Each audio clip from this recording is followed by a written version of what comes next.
this article once a long time ago. Why it came into my head just now, I do not know.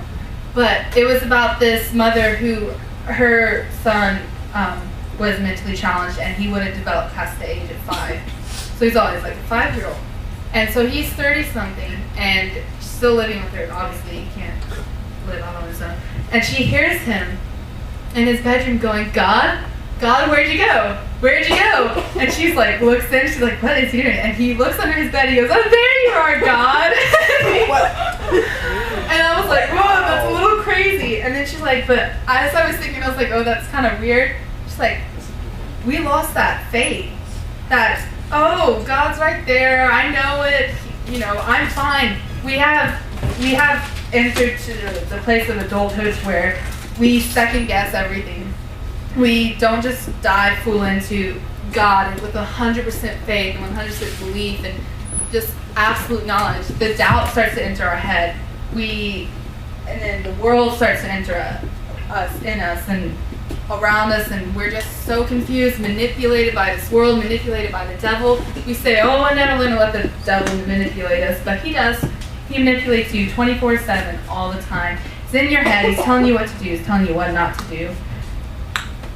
He makes you have self-doubts. Says you can't do this because you have done this. You have done this. God doesn't like you. He lies to you all the time. And we let him. And we believe him.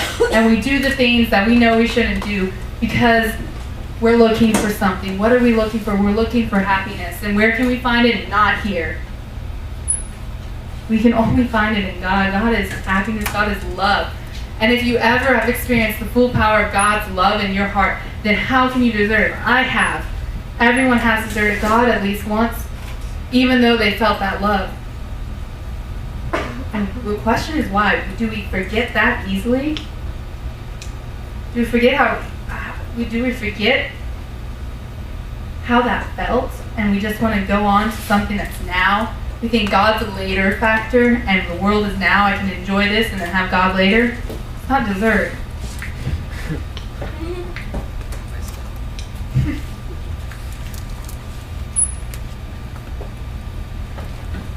So what are we going to do? The same thing over and over again in this trap, in this circle. What do people think of us as Christians? They're supposed to be able to see God's love in our lives.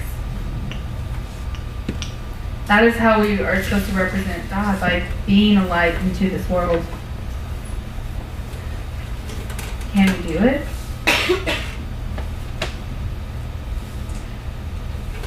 Sometimes the devil puts doubts in our head, like I was talking about. And he puts lies into your heads too. Like, someone's about to ring. Like a few weeks ago. John. A few weeks ago, I just flat out stopped reading my Bible, stopped doing prayer, all this stuff, just because it was right after my testimony, actually, ironically. And the reason why is that I had a funny idea in my head, and I was dead sure of this, that it seems that every time I read the Bible and get really involved in God and pray a lot, that I just feel like I get more confused and overwhelmed. Like, God, what do you want me to do? What do you want me to do in my life? I don't know where to go. I don't know what I'm doing. And you just get so overwhelmed, and I had the idea that, well, if I stop reading my Bible and I stop praying really, I feel fine. I'm not confused. I just do my own thing and I'm good. Then you have life's troubles that hit you and you don't know where to go, and so you go to God. And just kind of in this cycle of, don't know what to call that, but It's not, you're not happy, you're just kind of spiritually drained. And what changed me is when a few weeks ago, I don't even remember what Sunday, God, I just called John God. John was preaching about how God was preaching through John. God was preaching through John. I should have covered it with that. About how There doesn't have to always be like a little dove that comes down and says, you're supposed to do this. God wants you to go to this college, go to this career, do that and that and that. And that's what I was getting so wrapped up on. I was like, what do you want me to do, God? I'm not going to move a single step until you tell me what to do. And I waited, and I didn't find an answer. And I was like, what if I want to go to this college? I'm about to step off the stage.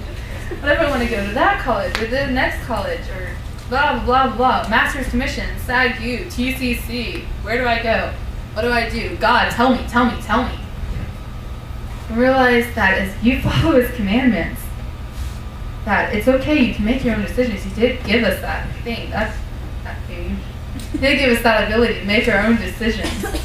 That's what John helped me realize, and I just was like, I went back into reading and praying, and just with a new renewing of my mind, just thinking, you know, I don't have to go crazy with worry. You know, God tells us not to worry. I just do what I make my own decisions and just do God's will and just have Him in my life. You know, it's easier said than done, obviously.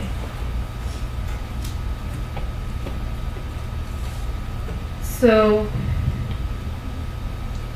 where are we going to go from here? Is there going to be any changes made in anyone's life here, in my life here? I'm preaching to myself too, making the stupidest decisions in my life.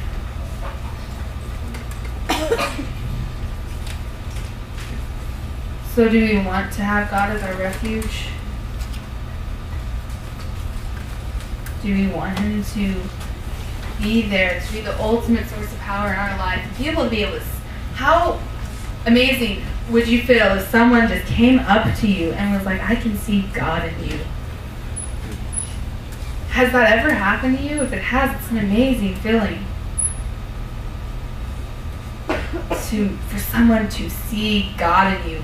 Some people get saved purely because they want that joy that you have. You're over here living this confusing life outside of God, but then saying, I'm a Christian, but you're just going down this hill. And I'm not saying we shouldn't have trying times in our lives or anything like that. It's the way we handle it that defines who we are. Bless you. Yes. So,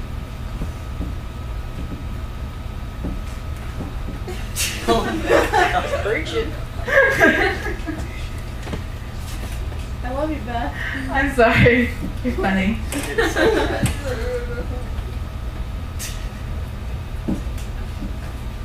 So my question is, like it seems to always be, where are we going to go from here? And what's going on with us? Hence the background. Any answers? Anyone need prayer for?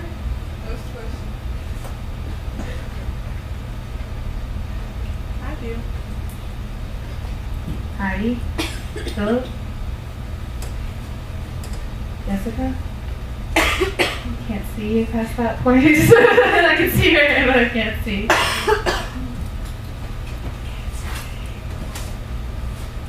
Who wants to make a change in their life?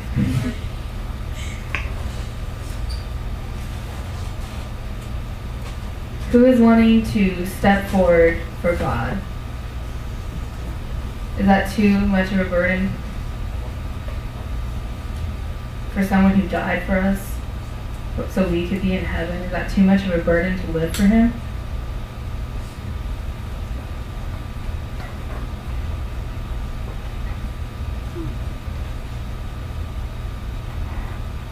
So, what are your plans?